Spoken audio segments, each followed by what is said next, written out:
Temos 11 milhões de pessoas, e esta é, penso eu, uma estimativa conservadora. 11 milhões de pessoas em todo o mundo morrem todos os anos de má alimentação, de alimentos ultraprocessados e de má qualidade. Agora, acho que são mais uns 50 milhões quando se analisam todas as questões relacionadas e assim por diante. É um número impressionante que bate o cigarro, a guerra, a violência, os acidentes, etc. Nenhum deles chega perto, nem a malária, a tuberculose, a AIDS, tudo isso é uma fração. 1/3 das mortes são causadas por doenças crônicas e são, na sua maioria, preveníveis e são causadas, na sua maioria, pela alimentação, causados pelos alimentos ultraprocessados que nosso sistema alimentar produz em massa. É a maior indústria do planeta, são 15 trilhões de dólares, cerca de 17% do produto global do mundo. E é controlada por algumas dezenas de CEOs que monopolizam a produção de sementes, agroquímicos, fertilizantes e empresas de alimentos processados. É impressionante como o sistema se transformou completamente ao longo dos últimos 40 anos.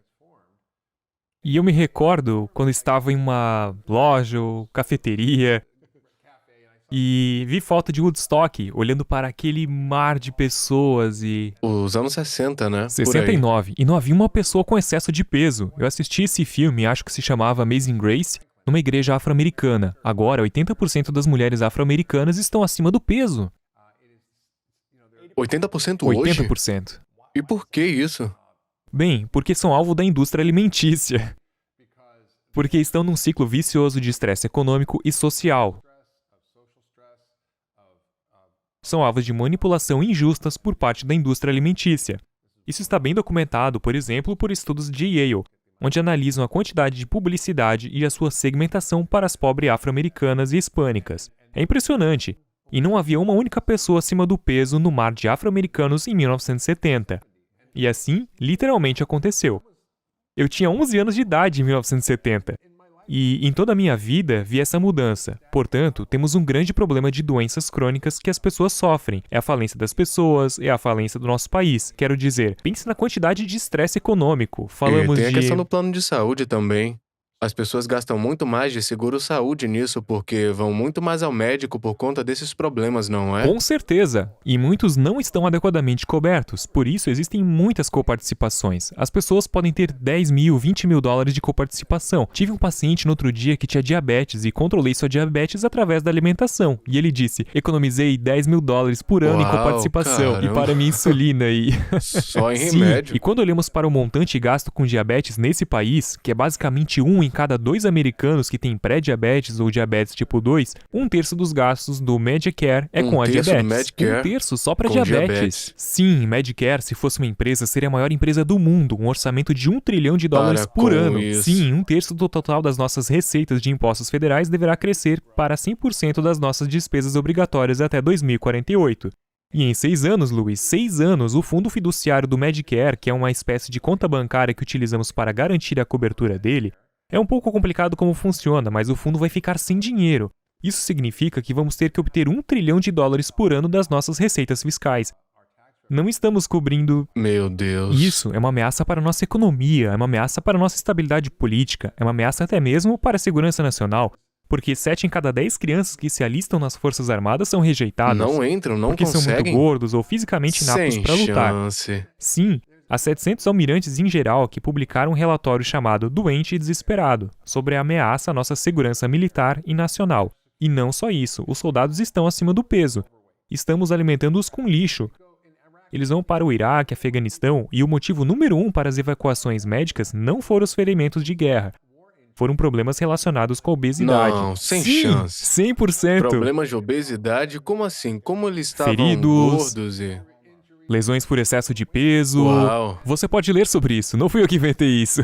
Quero dizer, isso está nesse relatório, Uau. Doente Desesperado, no Google, você pode ler. É espantoso. Portanto, temos uma dívida de 22 trilhões, temos essa ameaça de explosão de doenças crônicas que está ficando cada vez pior. O Medicare para todos é uma ideia um pouco burra, assim como revogar o Obamacare, e nenhum deles vai resolver o problema, a menos que descubramos como impedir as pessoas de entrarem no sistema em primeiro lugar. No sistema de ficarem doentes? Sim, se eles não precisam de cuidados médicos, é barato. Então, vamos voltar um pouco para a diabetes. Me fala de novo a estatística sobre a diabetes. Quantas pessoas têm ou quantas são pré-diabéticas? Eu sou ignorante a respeito disso. Quantos tipos de diabetes temos e quais são suas Está bem, causas? certo. Então, a diabetes tipo 1 é uma doença autoimune. O pâncreas falha. Costumava se chamar diabetes juvenil. E você precisa de insulina. Você precisa de insulina. Porque seu pâncreas morre, porque seu pâncreas produz insulina e ajuda a equilibrar o seu açúcar no sangue. E seu sangue é uma espécie de porteiro, deixa a glicose entrar nas suas células. Por isso, é realmente importante. Como é que isso morre? Como as pessoas morrem como disso? é que o pâncreas morre? Como chega nesse ponto? É um automóvel, como se tivesse esclerose múltipla ou artrite. É basicamente o seu corpo que ataca o pâncreas. Por comer bastante comida Bem, ruim? estão ligando a lactose, na verdade o glúten, como um condutor de diabetes tipo 1. 29% das pessoas que sofrem de diabetes tipo 1 têm doença celíaca não diagnosticada. E essa é uma grande causa das doenças autoimunes, incluindo a diabetes de tipo 1. Portanto, existe um número muito pequeno de pessoas. 1 a cada 2 americanos tem diabetes tipo 2. Era mais comum nos adultos, mas também vemos agora em crianças de 3 anos, por beber refrigerante desde o berço. Oh, meu Deus! Eu estava trabalhando quando era residente em um pronto-socorro, e uma mulher entra com dores nas costas. Ela está com o bebê no carrinho, e eu a vejo alimentando o bebê com um líquido marrom na mamadeira. Ele tem 7 meses de idade. E eu penso, o que é isso? Eu penso, Refri? o que é isso? Aquilo é Coca-Cola. Eu disse, por que Não. está alimentando seu bebê com Coca-Cola? Ela diz, ele gosta. Oh, meu Deus! Oh, meu Deus, ouça, a minha mulher me mostrou um vídeo nas redes sociais no outro dia. Era um bebê. Parecia ter talvez 8 ou 9 meses de idade, tomando sorvete pela primeira vez. Comendo açúcar pela primeira vez. E você olha o bebê chupando sorvete, os olhos, e o bebê pega e enfia tudo no rosto. Oh, meu Deus, foi uma loucura! E é altamente viciante. Por isso, sim, então agora estamos com 1 em cada 2 americanos sofrendo de pré-diabetes. Do tipo 2. Ou diabetes tipo 2, e isso é quando se come muito açúcar e amido, e toda vez que o faz isso, aumenta a sua insulina. Seu corpo se torna resistente à insulina, não funciona tão bem. Então, precisa de mais insulina, e a insulina faz o quê? A insulina nos deixa com fome, armazenamos gordura na barriga, bloqueia a gordura nas células adiposas e retarda o seu metabolismo. É como uma ameaça quádrupla para o seu corpo ganhar peso. Então, é por isso que estamos vendo o crescimento dela. Então, por que é que estamos comendo toda essa comida? É porque é esse o alimento que produzimos, certo? E essa é a outra parte do problema. Portanto, temos a doença crônica, temos o impacto econômico e pensamos, bem, por que é que temos essa comida? Então, como médico da medicina funcional, pergunto sempre por quê. Por que é que os meus pacientes estão doentes? Porque dá dinheiro, né? Não, sim, mas indo ainda mais longe, por que é que me interessei por isso? Por que é que um médico se preocupa com a agricultura e o solo e toda essa porcaria? Porque enquanto pensava nas doenças dos meus pacientes, a maioria delas eram causadas pela comida e podem ser curadas pela comida. Alguma coisa bem... E quanto seria mais ou menos? Cerca de 50%, 80%. 70%? 80% das pessoas que entram no hospital são seus pacientes e têm qualquer tipo de enfermidade, Quero doença... dizer, a menos que seja algo ambiental, como mercúrio, ou Lyme, ou mofo, a maioria das coisas... Ou câncer. O câncer é causado pela comida. Sério? 70%. 70% é causado por comida. E o açúcar é o principal culpado. Doença cardíaca, diabetes, Alzheimer, os grandes assassinos. Por açúcar e comida. Sim. Sim. Então, se você mudar a sua dieta, você vai ser capaz de Prevenir-se. se curar. Algumas vezes De se se curar. prevenir de doenças como, por exemplo, sim. doença cardíaca e Alzheimer. Sim, 100%. Os estudos estão aí. Pessoas que já sofrem de Loucura. Alzheimer, quando melhora a sua dieta, podem acordar e se sentir melhor. Recuperam mais funcionalidades. Então me coloquei a pensar, ok, bem, se a doença de um paciente é causada pela comida, o que está a causar a comida é o sistema alimentício. E eu penso, bem, o que é que está a causar o sistema alimentício? É a nossa política alimentar. E como que está a causar as nossas políticas alimentares? É a indústria alimentícia que está fazendo lobby no Congresso. Grana, né? É o maior grupo de lobby no Congresso. De longe, a agricultura e a indústria da alimentação. 2 vezes mais do que o segundo maior grupo de lobby. Como gás e petróleo, por Sim, exemplo. exatamente, exato. E é como o quê? Então pensei, bem, se eu vou ajudar os meus pacientes, não posso fazer no meu consultório. É como se eu estivesse no barco, fazendo um buraco ao invés de tapar o buraco. Isso, você não tá indo na fonte. Certo, então penso, ok, bem, o que é que eu preciso fazer como médico de medicina funcional? Preciso ir para a raiz do problema, certo? A causa raiz e por quê? E depois ficou claro para mim que é o nosso sistema agrícola que está causando grande parte do problema. O que cultivamos tem sido baseado nas boas intenções dos anos 50, quando as pessoas passavam fome, havia muita pobreza. E assim descobrimos um sistema para produzir uma abundância de calorias de amido, Para termos para comida que e não pudéssemos ter fome. comida. E Barato. fomos ótimos nisso, e temos milho, trigo e soja baratos e abundantes, que são as culturas de base que transformamos em alimentos industrializados, que são agora 60% da nossa dieta.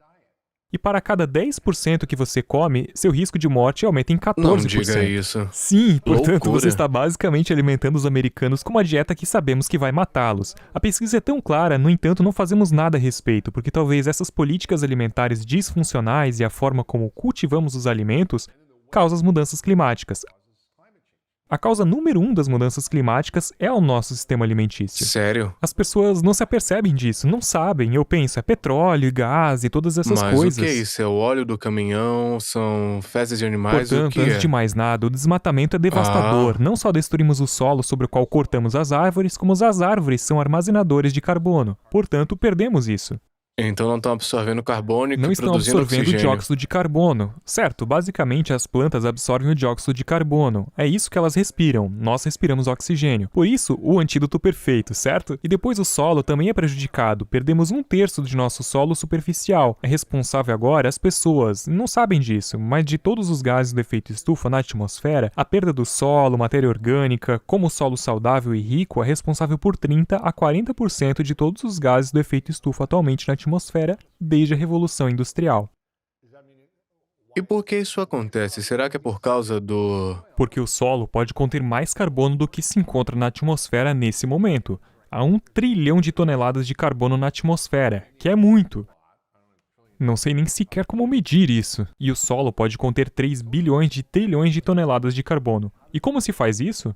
É uma tecnologia antiga de captura de carbono que está disponível em todo o mundo, que é gratuita e pode ser mais eficaz do que todas as florestas tropicais do planeta e árvores do planeta. Chama-se fotossíntese.